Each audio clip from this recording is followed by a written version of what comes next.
সমুদ্রের পানি মানুষ পান করতে পারে, অথচ সেখানে কত পানি, কিন্তু পান করার উপযুক্ত নয়।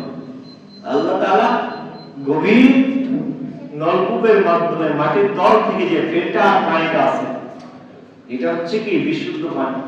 আল্লাহ তাআলা বলছেন এই পানির স্তরই যদি নিচে নেমে যায়, তাহলে এই নদী কি আর নদী থাকবে?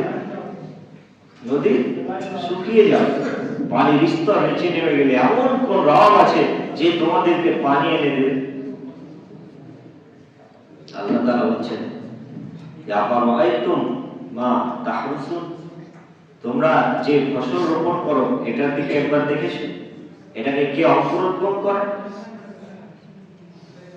আফারাআইতুমুল মা আল্লাযী তাশরাবুন, তোমরা কি দেখেছো যে পানি তোমরা পান করছো এটা কোথা থেকে আসছে? আনজালতুম আনতুম আনজালতুমু মিনাল মুসনি আম নাহনুল মুনজিলুন, মেঘ থেকে বৃষ্টি কি আল্লাহ বর্ষণ করেন নাকি তোমরা বর্ষণ? লাউ নাশাউ লাজআলনাহু উজাজা, যদি আল্লাহ চাইতেন তাহলে এই বৃষ্টির পানিটাকে বিষাক্ত করে দিতেন, তখন তোমাদের সব ফসল নষ্ট হয়ে যেত। যদি বৃষ্টির পানিটা লবণাক্ত হয়ে যায়, বিষাক্ত হয়ে যায়, এই বৃষ্টির পানিতে তোমাদের খাবার ধ্বংস হয়ে যেত, ফসল নষ্ট হয়ে যেত। আল্লাহ চাইলে এটা করতে পারেন। আবার আল্লাহ তাআলা বলছেন আফারাআইতুম মা তুরুন, তোমরা যে আগুন জ্বালাও,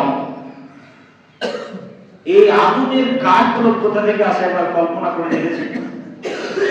যে গাছ থেকে আগুন জ্বলে, এই গাছের মধ্যে জ্বলার শক্তিটা কে দিল?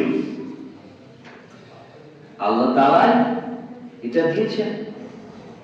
এখন দুর্গাপুরের সবটি লোক যদি চেষ্টা করে যে আমরা আগুন জ্বালাবো, একটা দিয়াশলাই তৈরি করে দিতে পারবে?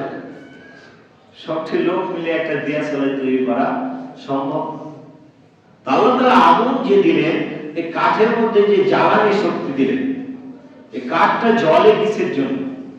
আল্লাহর মধ্যে শক্তি দিয়েছেন বলে এটা এখানে আগুন তৈরি হয়। তো তাহলে আনতুম আনশাআতুম শাজারাতা, আল্লাহ তাআলা বলছেন তোমরা কি এই গাছটা তৈরি করেছো নাকি নাহনুল মুনশিউন, নাকি আমি এই গাছ তৈরি করেছি? এদিকে কত রকমের গাছ আছে দেখবেন, কোন কোন গাছ দিয়ে লকড়ি হয়, কোন কোন গাছ দিয়ে আসবাবপত্র হয়, কোন কোন গাছে ফল হয়। তাহলে এই যে অসংখ্য গাছ, এগুলো কে তৈরি করে? আল্লাহ তাআলা বলছেন এতগুলো নিয়ামত তোমরা তো কল্পনা করতে পারবে না। ওয়াইতাউদ্দু নিয়ামাতাল্লাহি লা তুহসুহা, যদি আল্লাহর নিয়ামত গণনা করা হয়, এটা গণনা করে শেষ করা যাবে না। এতগুলো নিয়ামত আমরা ভোগ করছি। আল্লাহ তাআলা আমাদের কাছে কি চান?